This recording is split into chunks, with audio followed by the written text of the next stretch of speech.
Iran supreme leader Ayatollah Ali ఖమేనీని అంతరిక్షం వరకు తీసుకువెళ్ళినటువంటి ఒక క్షిపణిని అక్కడి నుంచి మరలా భూమిపైకి పంపించి ఏ విధముగా క్షణాల్లో చంపేశారో మనకు తెలిసిన సంగతే. అయితే ఇప్పుడు అసలు టార్గెట్ ఒకటి ఉందంట. దానిపైన కూడా తాజాగా భీకరమైన దాడులు జరిగాయి.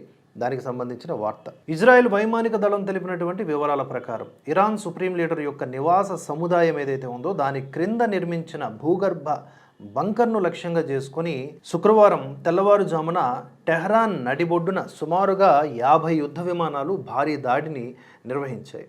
ఇజ్రాయెల్ మిలిటరీ ఇంటెలిజెన్స్ మొసాద్ అందించినటువంటి ఖచ్చితమైన సమాచారం ఆధారంగా ఈ ఆపరేషన్ జరిగింది. అయతుల్లా అలీ ఖమేనీ కోసం అత్యవసర రక్షణ ఆస్తిగా ఒక ప్రాపర్టీగా నిర్మించినటువంటి ఒక వ్యూహాత్మకమైనటువంటి బంకర్ను యుద్ధ సమయంలో కార్యకలాపాలను నిర్వహించడానికి ఆయన ఉపయోగించేటటువంటిది అనమాట.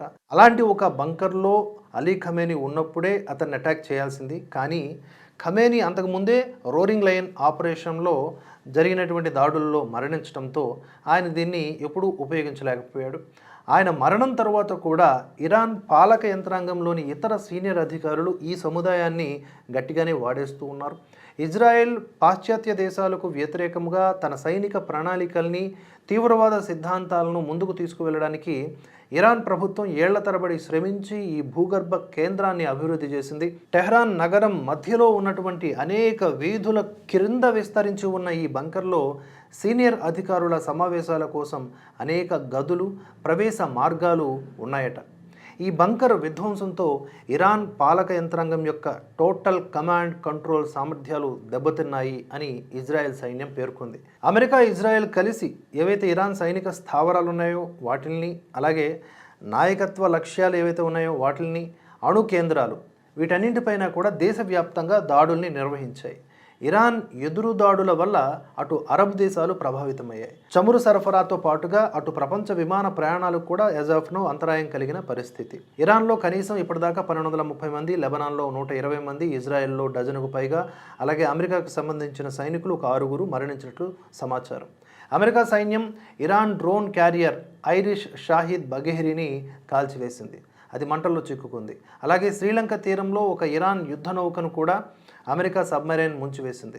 అమెరికాకు చెందిన B-2 స్టెల్త్ బాంబర్లు ఇరాన్ లోపల భూమిలో లోతుగా ఉన్న క్షిపణి లాంచర్లపై డజన్ల కొద్దీ, అంటే సుమారుగా 2000 పౌండ్ల పెనిట్రేటర్ బాంబులను ప్రయోగించింది.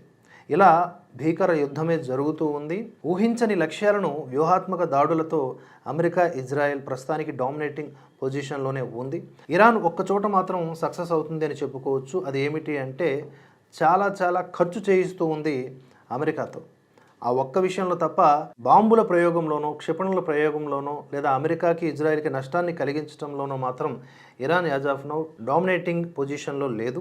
At the same time Trump తాజాగా ఒక ప్రకటన చేశాడు.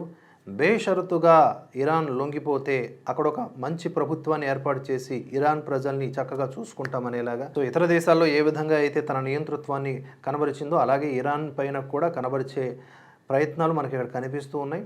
చూడాలి ఏం జరుగుతుందో.